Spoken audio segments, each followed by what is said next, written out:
নমস্কার বন্ধুরা, আপনাকে আমার চ্যানেলে স্বাগত। আজ আমরা আলোচনা করব আপনারা সকলেরই প্রিয় এবং পরিচিত গাছ তুলসী নিয়ে। এই তুলসীটার একটা ভ্যারাইটি, এটাকে বলা হয় মিষ্টি তুলসী। আপনারা সকলেই তুলসী গাছ চেনেন, তবে জানেন কি তুলসী নামটা কোথা থেকে এসছে? হয়তো না, তবে শুনুন। আসলে বৃন্দাবনে তুলসী ঠাকুর বলে একজনকে পুজো করা হয়, তাকে এই তুলসী গাছের ফুল দিয়ে পুজো করা হয়। তো চলুন দেখে নেওয়া যাক তুলসী গাছের ফুলটা। এইটা হলো মিষ্টি তুলসীর ফুল।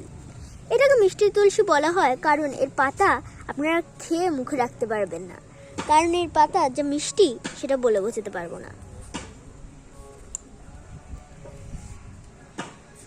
তুলসীর বিভিন্ন রকম ভ্যারাইটি হয়, 40টার উপরে এর ভ্যারাইটি আছে।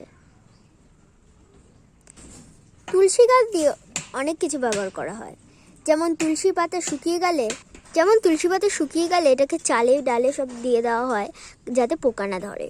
এই তুলসী ওষুধ হিসেবেও ব্যবহার করা হয় এবং এর তেলও হয়।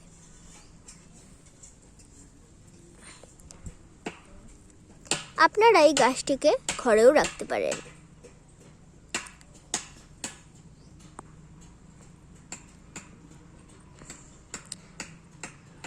বৃন্দাবনে সবার বাড়িতে বাড়িতে তুলসী গাছ আছে, আর তুলসী গাছ যে সে জায়গায় বসায় না তারা, কারণ তারা এই গাছটিকে খুবই ভয় পায়।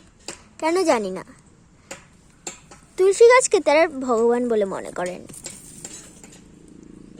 তুলসী গাছকে তারা তাদের উঠোনের ঠিক মধ্যিখানে বসায়,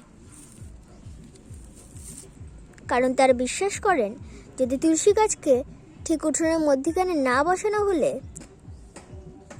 ভগবান পাপ দেবেন। তো বন্ধুরা, কেমন লাগলো আপনাদের ভিডিও?